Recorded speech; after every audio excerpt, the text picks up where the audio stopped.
So I joined MSPP 3 years ago and was put in charge of the organizational and leadership psychology programs. And we've gone from 20 students 3 years ago to 80 students now. So a lot of rapid development.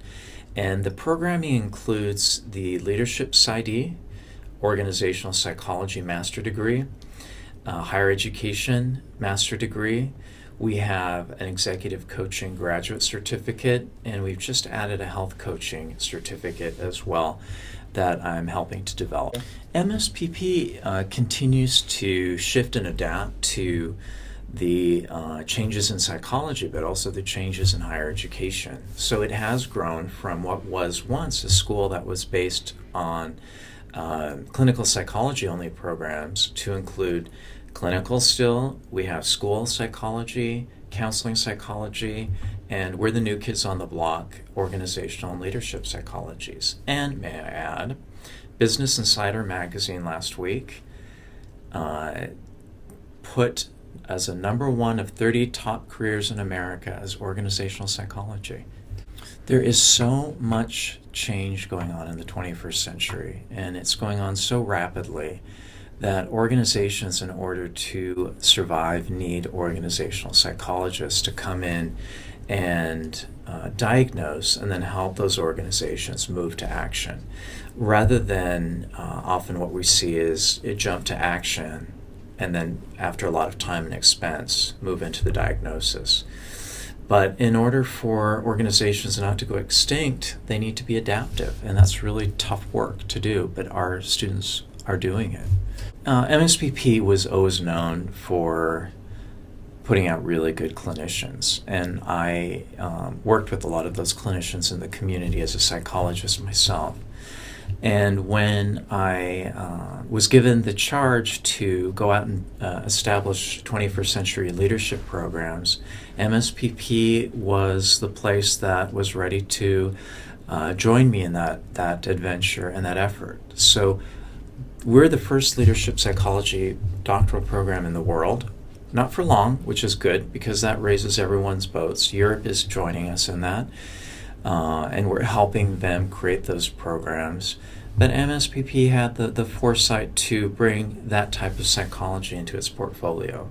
The way we've done leadership in the 20th century didn't necessarily do wonders for us economically, socially, environmentally, politically. There's a lot of raw and bleeding issues out there. So the purpose of the program, whether it's leadership development, whether it's leadership psychology, is to prepare those students with the tools to exercise leadership, to create followers, in which leaders need followers, and to support leaders. And that's where our students are coming to us. They're seeing a challenge in their environments. They want to help make that change for the better, for some social constructive outcome. And we're giving them some of the supports and tools to do so, to exercise that type of leadership. Well, just as leaders come in all shapes and sizes, our candidates will as well. Leadership is very contextually based, but we do find that our students who go into that doctoral program have spent some time thinking about who they are and how they want to contribute to society for social change purposes. They have tried to run various experiments, maybe themselves, in making change, and sometimes it worked and sometimes it didn't. And now they are eager to have more of a framework of the theory and practice of leadership, what we do know. Now, what we don't promise, and in fact no one should be able to promise, is we don't promise we make leaders, because leadership is contextually based, and no one can tell you out of the 40 years of the leadership industry, as our friend Barbara Kellerman at Harvard tells us, that they can make a leader. But what we can do is really help you be more successful when you do try to enact change and try to be a leader, to keep in the game. So the most typical route is that students find us and find the information on the website, and they read about the program, the 4-year program, which is a contained program. It's a professional doctorate, and oftentimes there's something that resonates with them. This is what I've been looking for. This is a kind of model that I would like to pursue. This is flexible enough for me to be able to do both my work and do my schooling because it's a blended model. And the next step is oftentimes they'll get in touch with me or a faculty member to learn more. We can put them in touch with fellow students. But the student that tends to do well understands or is trying to understand what leadership means and how that's different from being a manager, from being an authoritarian figure. They've thought about that. They have tried to exercise leadership in their own lives, and they have some life experience under their belt so they can come to the table and contribute their perspective and insight.